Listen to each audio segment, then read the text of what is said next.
don't think I've seen such a divisive issue in our community, and so what I'm hoping to do here today is propose to rescind second and third reading of the bylaw in order that council, including the new councils, have an opportunity to ask questions and get the information that they need to make a decision on the CD-21 zone. Not having the opportunity to discuss and ask questions about that has been very difficult for the new council, and for us veterans on council as well, to not be able to discuss with our colleagues why we made certain decisions. The sky is not going to fall if we don't adopt this zone today, and I think it's a big enough project that it's worth us taking, I would say no more than 6 months, really.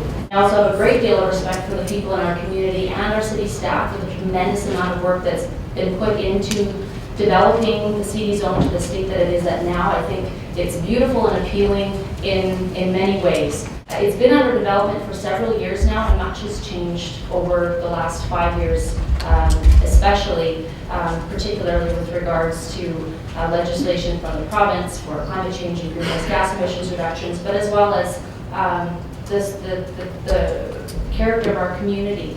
I do want to see a comprehensive development zone that revitalizes our downtown core, and I want the downtown to be thriving, dense, beautiful, and supportive of sustainable lifestyles. I've chosen to move downtown and to purchase a home downtown, and I have a great vision of what I'd like to see, as I know many do in the community.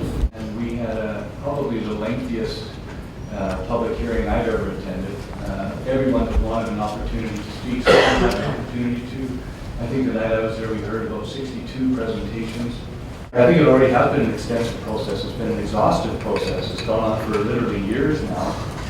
And it just really disappoints me to think that we're going to take it right back to first reading again. I'd really rather have us vote on it and move it forward in today's state. And I will acknowledge there's some areas I think do need some tweaking, but every bylaw that we pass needs some tweaking from time to time. It's not unusual for our council to have a bylaw passed and then come back to us with an amendment. But I do think it's an important message to the community that we want to see the redevelopment of the Lawrence-Leon corridor.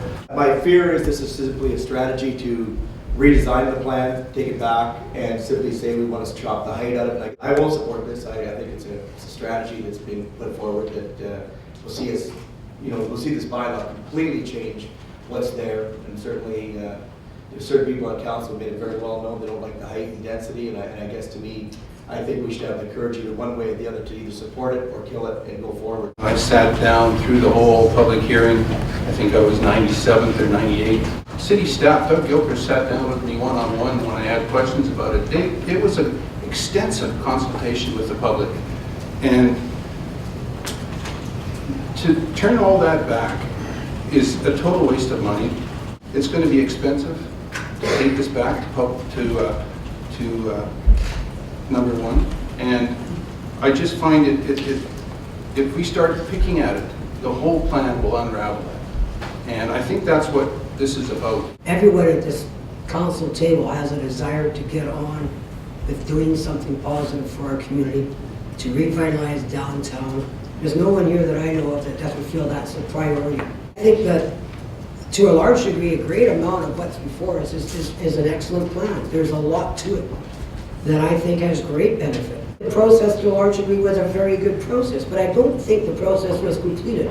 Let's do the right thing. I think we have a chance here to truly do a world-class development. I don't think we're necessarily far off from it, but certainly there is enough concern out there in the community that I think we have to look at this one more time. I think everyone recognizes that we need to move forward, revitalizing this area of our downtown.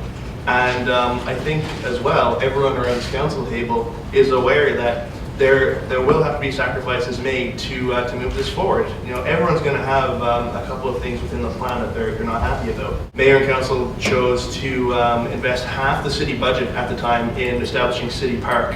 And I think about what our city would look like today if they hadn't had the foresight to recognize that waterfront parkland is what makes Kelowna such an incredible place for people to live, to visit, and to call home. When I cast my mind forward 50 years, I don't see myself walking with my grandkids and going, look at that 19-story high-rise hotel tower, it used to be a park. No, I see myself enjoying that waterfront parkland. I'm very supportive, actually, of the comprehensive development plan for downtown, and I'm supportive of the use and density that's proposed in the CD zone. The area that I got run up on the rocks about, and council knows it very well, is the using of the piece of property in Kerry Park, and I know most of it was the old Royal Trust site, some of it's a piece of the park, for a hotel. To me, that is just the wrong direction.